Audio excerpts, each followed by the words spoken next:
모든 지각에 뛰어나신 하나님의 은혜와 평강이 그리스도 예수 안에서 저와 여러분에게 함께 하시기를 축원합니다. 오늘 말씀 제목은 저 높은 곳을 향하여라는 제목으로 디모데전서 5장 21절, 6장 12절 말씀 함께 은혜 나누도록 하겠습니다. 부부간의 대화를 하고 있어요. 근데 이 남편이 몽상가예요. 그래서 이 아내한테 뭐라고 해요? 나는 이제 한 번도 가지 않은 곳에서 한 번도 해보지 않은 일을 좀 해봤으면 좋겠어 라고 얘기하니까 아내가 그 말을 받아서 다행이야. 그럼 지금 당장 주방으로 가서 설거지부터 해 라고 얘기를 했습니다. 지금 생각하면 지금 사라진 것들이 굉장히 많습니다. 그 중에 우리가 느낄 수 있는 게 거리에서 요즘 여러분 거지 못 봤죠? 동냥하는 사람들을 못 봤죠? 네. 넉마주의라고 있었어요. 넉마주의를 지난번에도 물어봤지만 뭐 이렇게 좀 상상 속에서 생각하는 거지만 실제로 본 거는 없죠. 넉마주의라고. 우리 김현미 권사님 넉마주의 봤어요? 우리 유진 씨 봤어요? 못 봤죠? 들어는 봤어요? 네, 들어는 봤대. 근데 못 봤다고 아주 강하게 얘기하는 거는 그만큼 내가 젊다는 거지. 그걸 아주 강하게 얘기하고 있죠. 근데 대부분 우리 넉마주의를 아마 저도 어렸을 때 한두 번 이렇게 봤어요.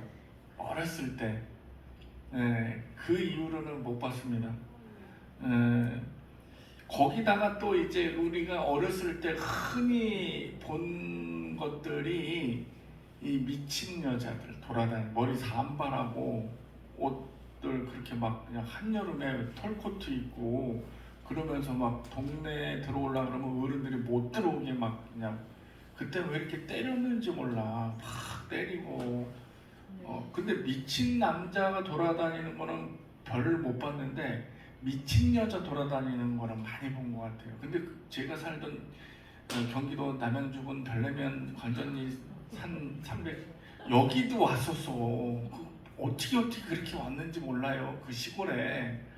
그리고 어른들이 이 동네 못 들어오게 막 그랬고 아이들이 신기하니까 막 따라다니면서 돌 던지고 참 악해요. 그런 거 보면 지금 보면 얼마나 참 애처롭고 가엾고 할 텐데 그렇게 막 때리고 그랬는지 몰라. 저는 지금도 이해가 안 가요. 옛 어르신들이 왜 그렇게 때렸는지 몰라요. 하여튼 이런 불우한 환경에 있는 사람들 이런 사람들이 지금은 거의 볼 수가 없어요. 그죠? 그리고 나라가 잘 살게 되니까 여러 가지 복지 혜택을 주면서 그런 분들을 이렇게 돌보고 그리고 이제 정신적으로 그런 분들은 또 이렇게 적당한 치료를 받게 하고 이렇게 해서 주변에서 그런 분들을 찾아보기가 어려운 것 같습니다. 그런데 이런 얘기가 있습니다. 뭐냐면은 가난은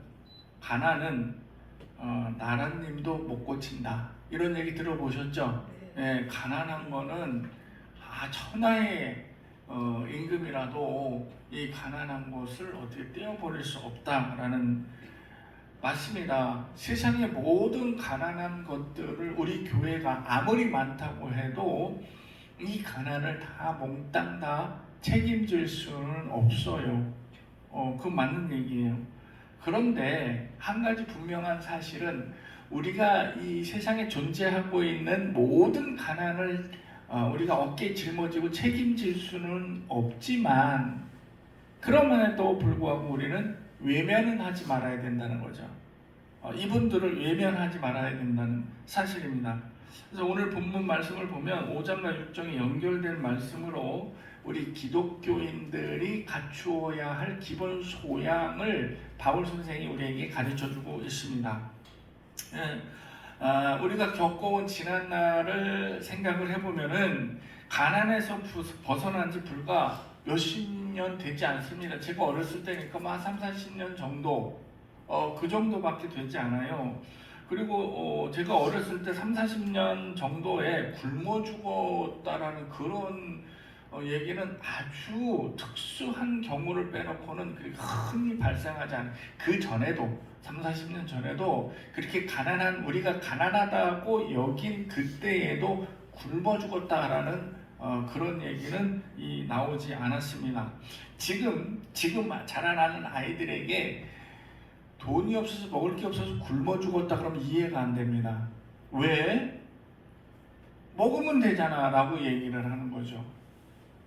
이해가 안 갑니다. 옛날에 6.25 때 우리 백성들이 굶고 있다라고 하니까 주한 미군 사령관 부인이 뭐라고 그랬냐면 계란 후라이 해 먹으면 되지 그거 왜 굶고 있냐고 이렇게 얘기했다라는 전설적인 얘기가 있습니다. 그 이해를 못하는 거예요. 본인은 그 전쟁 와중에도 먹고 싶은 거 다 해서 먹으니까 후방에서 안전하게. 그러니까 이 백성들이 굶고 있다는 사실을 이해를 못하고 있는 거예요. 옛날에 3, 40년, 50년 전에 여러분 기억할 거예요. 아궁이에 불 뗐지요. 예, 보통 아궁이에 불 뗐습니다. 그래서 아궁이에 불 떼려면 뭐가 필요해요? 나무가 필요하죠. 나무에다가 불 뗐습니다. 불 뗐고요. 그래서 나무는 어디서 해와요? 산에서 해오죠. 그러니까 이 산에 가서 나무를 다 해다 오다 보니까 나무가 남아나질 않는 거예요. 겨울이면 뭐 나무 해다 떼야 되니까. 그래서 생긴 직업이 뭐요? 산림관시원이잖아요. 빨간 모자. 일명 빨간 모자. 하여튼 이 빨간 모자들은 산으로 돌아다니면서 이 나무 해다는 사람을 갖다가 적발을 하게 큰 벌금 물었습니다. 그래서 아주 그 시골에서는 이 산림감시원이 큰 백을 갖고 있는 그런 막강한 권력을 갖고 있는 그런 사람이어서 이 감시원을 피해서 이 감시원이 출몰하지 않는 지역으로 다니면서 나무를 해다가 했다라는. 저도 그렇게 했습니다. 산림감시원 피해서 나무를 했던 그런 어렸을 적 기억이 있습니다. 좀 이렇게 이런 얘기하면 여러분들 표정이 설마라는 표정들이 좀 무표정한 것 같고 왠지 좀 이해가 안 가는 것 같고 막 그런 것 같아요. 아니에요. 근데 그때 그 시절에 그렇게 했다고요. 겨울에 산에 올라가서 나무 다 해봤습니다. 제가 이 손은 이렇게 생겼어도요. 낫질하고 톱질하는 거 옛날에 다 어렸을 때 다 해봤습니다. 그 시절에 어린아이라 할지라도 남자아이들은 가서 나무 할 줄 알고 낫질 할 줄 알고 낫도요 2가지 종류가 있어요. 외낫, 조선낫이 있습니다. 허영자 집사님 맞죠? 지금 저 집에도 2가지 있어요. 지금 현재도 2가지가 있어요. 예, 지금 우리 집에도 현재 지금 2가지. 왜냐 조선낫은 뭐예요? 나무 할 때 베는 낫이고 외낫은 풀 베는 낫. 이게 외낫이라고 얘기를 해요. 근데 이제 나무하러 갈 때는 조선낫, 그 철공소에서 만든 튼튼한 거, 이빨 잘 안 빠지는 거, 예, 그것도 이게 옆으로 탁 쳐갖고 해야지 안 그러면 이 낫에 이가 나가요. 못 쓰게 됩니다. 그 낫질도 숙련공이 돼야 됩니다. 그냥 막 한다고 되는 거 아니에요. 하여튼 그런 거. 지금은 강남 아파트 한 채 갖고 있으면 부자예요, 아니에요? 네, 부자도 그냥 부자 아니죠. 무슨 부자예요? 대부자잖아요. 네, 강남 아파트 한 채만 갖고 있어요. 어떤 사람이 퀴즈를 했습니다. 50층 되는 강남의 팰리스 아파트 아주 유명하죠. 그 지금 한 150억 정도 될 거예요. 강남 팰리스 아파트 50억 꼭대기층에 그게 공짜로 준대. 근데 한 가지 조건이 있어요. 엘리베이터가 없어.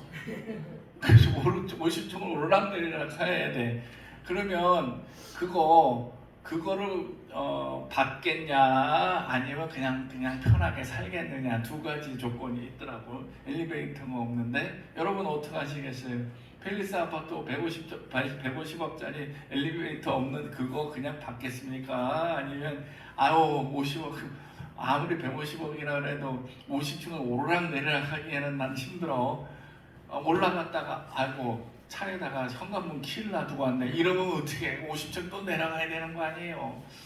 그런 퀴즈가 있을 정도로 여러분 강남 아파트 지금 한 채 갖고 있으면 굉장한 부자예요. 근데 제가 중학생 때만 해도 강남에 강남역 그 다음에 신천역인가 있었어요. 지하철에 신천역인가 거기에서 내리면 그때 탁 내리면 사방이 공사장이었어요. 아무것도 없었습니다. 그때 우리 큰 누님이 거기 그 주공 아파트에 살았는데 그 주공 아파트 15평짜리예요. 거기에 아파트가 연탄불 뗐습니다. 맞죠? 네. 아파트에서 연탄불 뗐다고요. 그 시절만 해도 그 지금 한 3, 40년 전만 해도 아파트에서 연탄불 뗐습니다. 그런 기억이 새록새록 떠오르네요.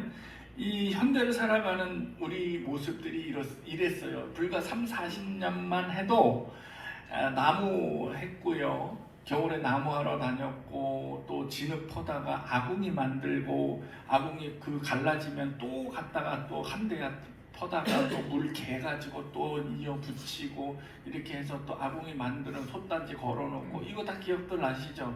전혀 기억 안 난 듯한 표정을 짓고 있으신 분들은 제가 좀 사상이 의심스러워요. 그런데 우리 3, 40 전만 해더라도 우리 생활상이 그랬는데 2000년 전에는 어떻겠냐는 거지. 2000년 전. 여러분 생각을 해보세요. 지금 우리가 성경을 보면 바울이 디모데에게 편지를 보내고 바울이 이곳저곳 다니면서 전도여행을 다니고 그러면서 개척교회를 세우고 이렇게 한 그 연도가 2000년 전이에요. 2000년 전. 2000년 전에 우리나라는 어땠어요? 2000년 전. 고조선의 역사였습니다. 고조선. 고구려도 아닌 고구려 이전에 고조선의 역사였다라는 것입니다. 근데 지금 현재 이 바울이 편지를 썼던 이 시대, 2000년 전의 시대, 우리가 불과 3, 40년 전만 해도 그렇게 살았던 그 시대를 거슬러 올라가서 2000년 전에 그 생활상은 어떻겠냐라는 거죠. 이거를 생각해 보면 우리가 지금 바울이 이야기하는 것이 바로 와닿습니다.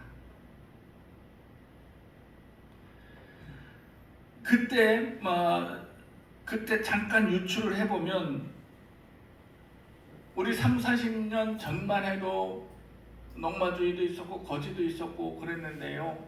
2000년 전에는 고아, 과부 너무 흔했을 거예요. 왜냐? 병으로 죽은 사람들 얼마나 많아요. 갑자기 멀쩡하다가 남편이 죽어버렸어요.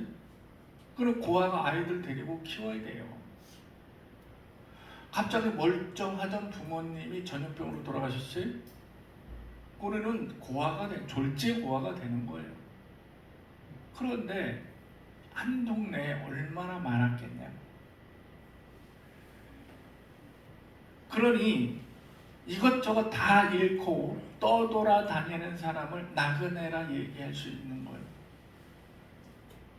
예수님께서도 그 동시대 2000년 전에 사셨기 때문에 그 생활상이라는 거 익히 알고 계시고 했기 때문에 더불어 특별히 당부한 게 뭐예요? 고아와 과부와 나그네를 외면하지 말라라고 얘기했잖아요.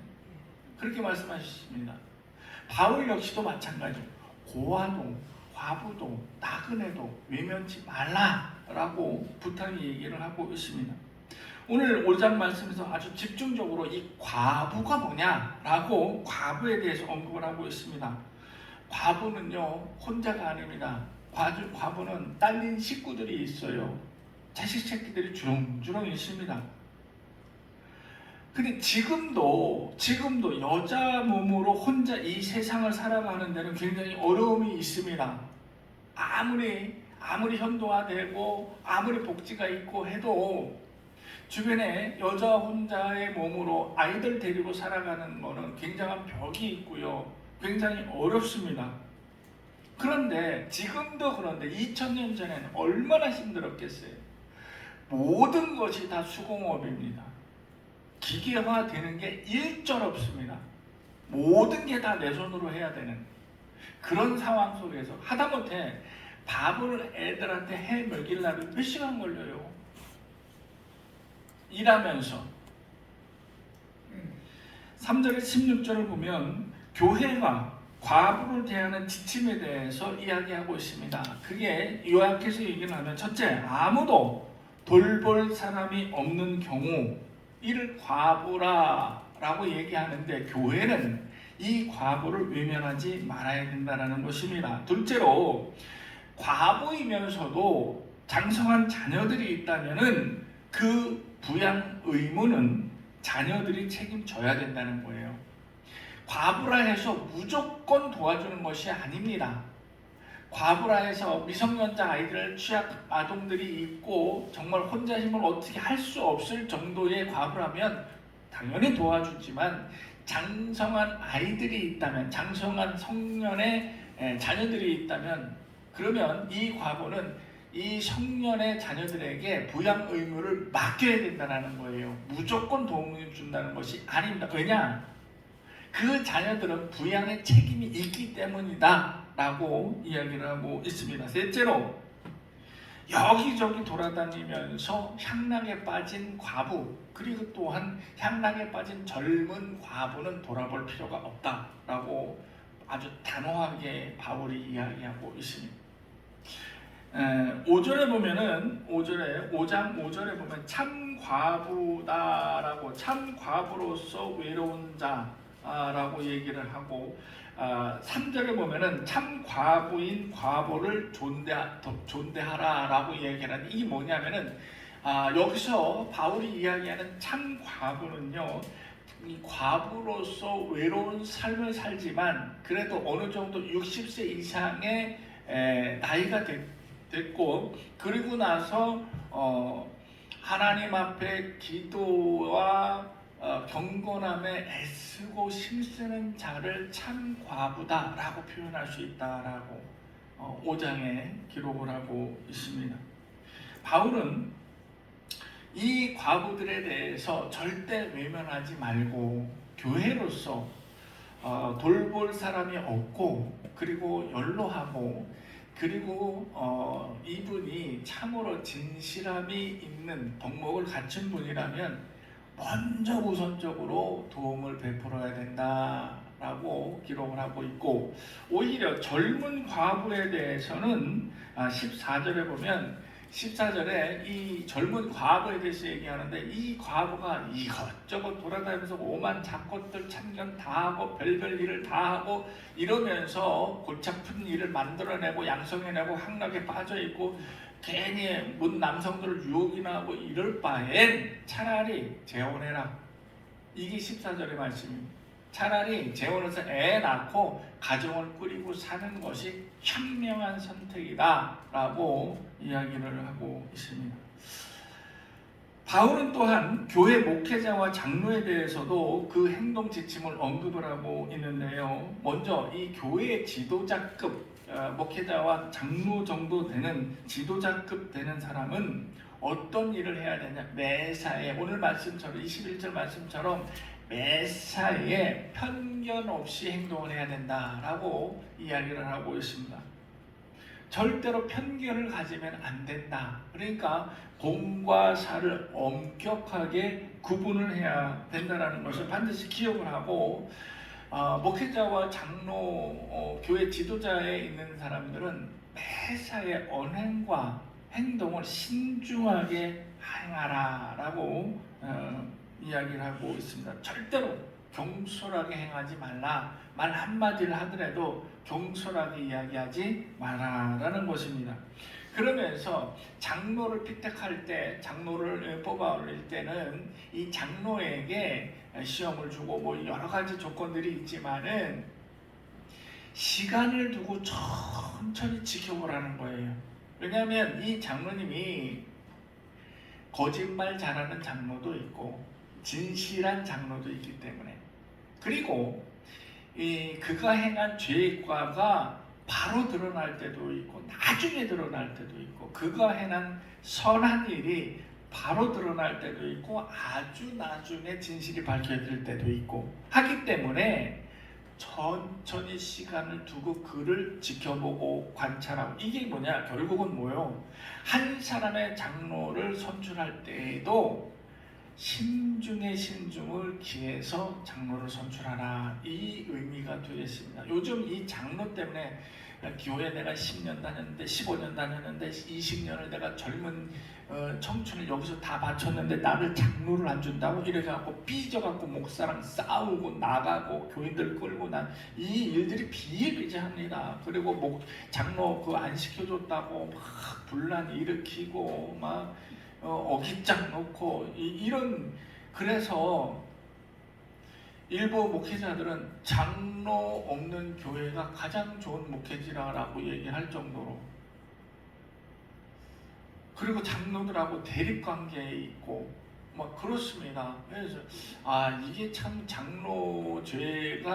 장로제가 좋으면서도 그러면서도 많은 부작용이 있는 것도 사실이, 이거를 봉사직으로 생각하지 않고 명예직으로 생각하기 때문에 그렇습니다. 그래서 어느 교회 목사님은 동시에 장로들과 담임 목회자들 동시에 3년 5년 되면 재신임 투표하는 걸로, 얼마나 징글징글하면 그래요. 또 어느 목회자는, 어느 교회는 장로를 아예 안 뽑아, 없어, 장로교면서도 장로 없어요. 그렇게 행하는 경우도 있습니다. 이거를 장로를 명예로 생각하기 때문에 그렇습니다. 목회를 함께 한다는 생각을 하면 절대 그런 일이 벌어지지 않습니다. 또한 목회자 역시도 마찬가지로 이 장로를 장악하고 이겨야 되고, 그리고 교회 운영을 하는데 내 마음대로 해야 되기 때문에 장로가 걸림돌로 여기기 때문에 그렇습니다. 저 같으면은 장로님이 이제 시부 장로님이 계시고 당회가 구성이 되면은 저는 너무 행복할 것 같아요. 왜냐하면 저는 예배만 드리면 되잖아. 교회 전반적인 운영에 관해서는 거의 1인분 해버리면 되잖아요. 장로님들 알아서 하세요. 나한테 묻지 마시고 당신네들이 알아서 하세요. 나는 목회만 하게끔, 여러분들은 나 목회만 하게끔 도와만 주세요. 교회 운영에 관한 모든 알아서 하십시오. 이러면 싸울 일도 없고요. 난 너무 편할 것 같아요. 지금 우리 교회 모든 대소사 모든 일들이 지금 다 제가 머리 쓰고 신경 쓰고 이야기하고 해야 되는 거잖아요. 이거 다 나누는 거잖아요. 얼마나 편합니까? 난 예배만 준비하면 되고 설교 준비만 하면 되는데 얼마나 좋아요. 그거를 뭘 어쩌고, 그래서 교회 분란이 일으킬 필요가 없다라는 거죠. 난 너무 행복할 것 같아요. 하여튼 그래서 바울은 교회 목회에 대해서 지도자급에 있는 사람들의 행동 지침에 대해서 이야기를 하고 있습니다. 6장에 바울은 과부를 대함에 있어서 교회가 마땅히 해야 할 것을 교훈을 해가면서 지도자의 신중함 역시 강조를 하고 있습니다. 이것을 들어서 저는 이렇게 생각을 해요. 왜냐하면 저는 이 말씀이 매우 나도 성경적으로 살아가고 있고 성경적으로 오늘 말씀을 보면서 목회를 하고 있구나 라고 생각을 하고 있습니다. 왜냐하면 우리 교회에 드러나지 않는 몇몇 과부들이 있습니다. 그죠? 누군지는 잘 모르겠어요.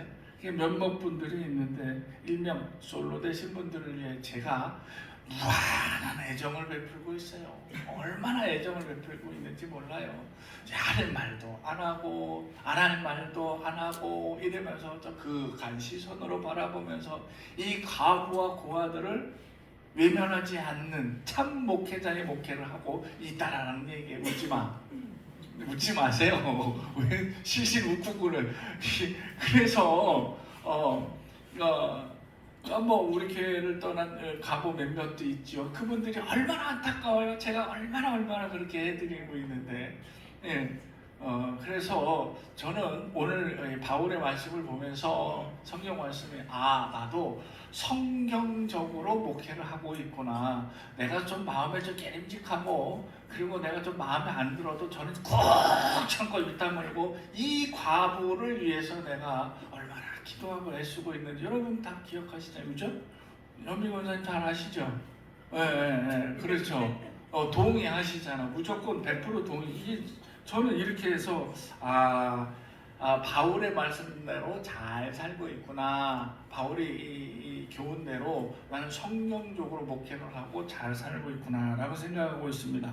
제가 6장에서 내가 만족할 줄 아는 나의 생활, 나는 어떻게 하면 내 생활에 대해서 만족을 할 수 있을까라고 해서 언급을 하고 있는데 이게 굉장히 우리에게 필요한 말씀입니다. 왜냐하면 우리가 만족할 줄 안다라는 거, 여기에 대해서 만족하지 못한다는 사람들은 어떠냐면 영적으로 아주 교만해가지고 논쟁하기 좋아하고, 그리고 다른 복음을 전하는 자들은 어떤 행태를 보이고 있냐, 오직 복음을 통해서 돈벌이에 급급한 사람들, 이걸 아주 영적인 교만한 사람들이라고 바울이 표현하고 있거든요.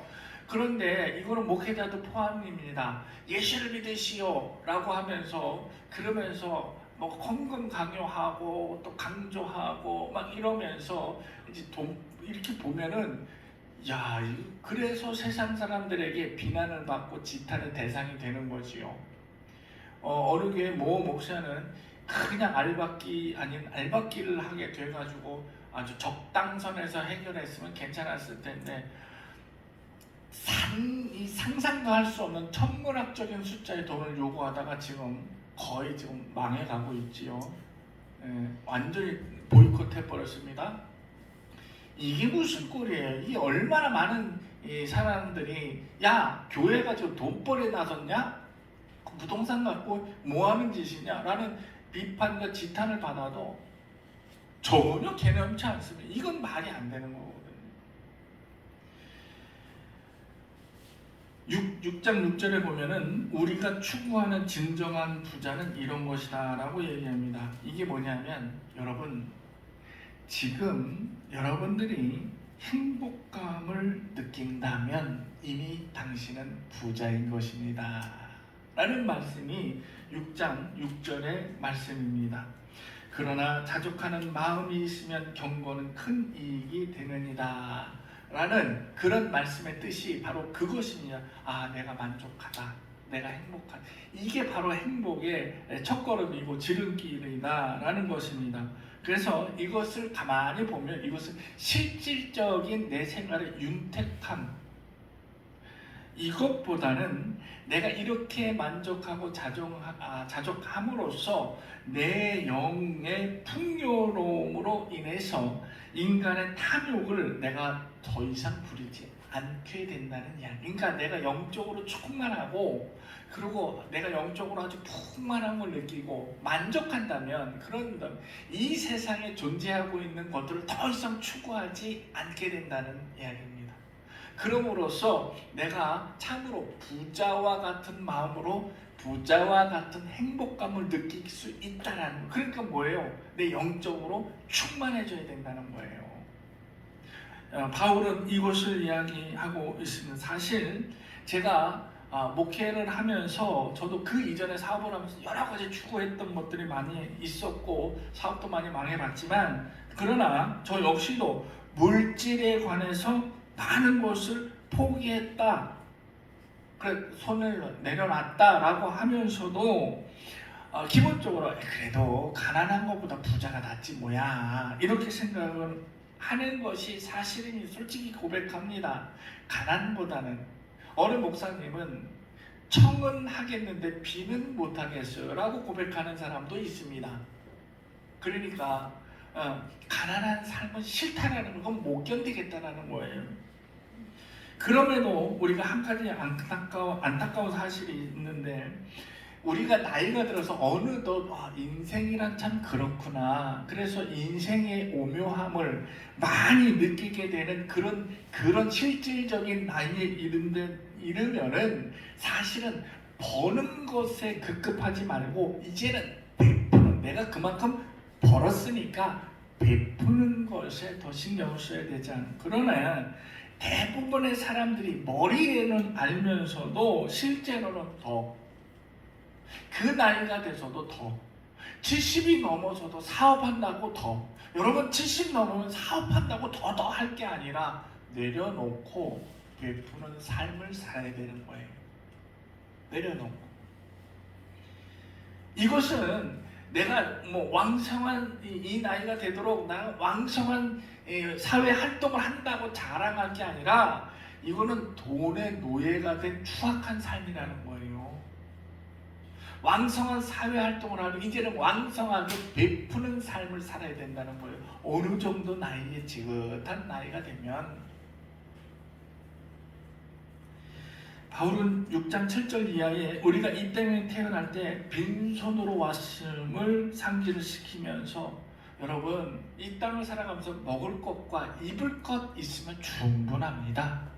왜? 바울이 그렇게 살았기 때문에. 살아보니 그렇다라는 거예요. 우리가 소유해야 하는 것은 이 땅의 물질과 재산, 그런 부동산, 5층짜리, 10층짜리 건물 이런 것들이 아니라 우리가 소유해야 할 것은 영원히 사라지지 않는 것을 동경해야 되는 것이 마땅한 것입니다. 적어도 예수님을 믿는 믿음의 제자들이요 하나님의 자녀들이라 한다면 우리는 사라지지 않는 영원한 것에 욕심을 내야 된다는 거예요. 순간 사라지는 돈에, 순간 사라지는 물질에 신경 쓰기보다는. 그런데 이렇습니다. 교회 안에서만 장로요, 교회 밖에서는 장사꾼이고 교회 안에서는 집사인데 교회 밖에서는 사기꾼인 사람이 너무나 많다라는 거예요. 나는 절대로 그럴 리가 없다. 에이, 그래도 나는 기도하고 있는데 나는 그럴 리가 없다라고 생각하나, 그러나 여러분, 내가 느끼고 내가 보는 나와 남들이 느끼고 남들이 보는 나는 엄연한 차이가 있습니다. 나와 내가 보는 시선, 그리고 남들이 나를 보는 시선이 같다면 더 이상 바랄 것이 없습니다. 그런데 또 나도 사기꾼이지 어쩌겠어. 근데 남들도 저럼 사기꾼이야. 이렇게 같으면 안 되는 거죠. 그죠? 네, 그래요. 그런데 보통의 우리 인간들은 내가 느끼는 것과 남이 느끼는 것이 거의 같지가 않습니다. 그런데 예외가 있습니다. 예외. 이것이 바로 믿음이요 신앙인 것입니다. 하나님을 믿고 따르는 믿음과 신앙은 이런 우리가 보통의 인간들이 뛰어넘을 수 없는 이런 것을 뛰어넘게 만드는 것이 믿음과 신앙입니다. 내가 보는 나와 남들이 보는 나를 같게 만들 수 없는 것, 그러나 믿음과 신앙이 성장을 하면 이것이 같아질 수 있다는 거죠. 믿음이 성장했다는 것은 이런 실생활에서 찾아오는 신앙과 현실의 괴리감을 뛰어넘는 거예요. 이게 믿음이 성장했다는 것입니다. 현실에서 받는 고난과 고통에 흔들리지도 않습니다. 그리고 이런 고난과 고통을 충분히 인내할 만한 단단함이 있는 것이 믿음과 신앙입니다. 이것이 믿음인 것입니다. 우리는 14절을 보면은 바울은 사명받은 우리에게 부탁하는 말씀을 볼 수 있습니다. 예수님께서 오실 때까지 우리는 비난받은 건 아니 됩니다. 우리는 비난받을 일을 하지 말라는 것입니다. 그리고 부자들은 곧 없어질 돈에 교만하지 말고 이 돈을 의지하려고도 하지 말고 오직 하나님을 의지하라 라는 교훈을 주고 있습니다. 우리는 저 높은 곳을 향한 우리에게 쉬운 곳은 없습니다. 그러나 그렇다고 해서 포기해서도 아니 됩니다. 그저 우리는 묵묵히 따르고 갈 뿐입니다. 오늘 말씀을 보면서 우리는 묵묵히 저 높은 곳을 향하여 한 걸음씩 한 걸음씩 황소 걸음을 갖는 저와 여러분이 되시기를 주님의 이름으로 축복합니다. 네. 기도하겠습니다.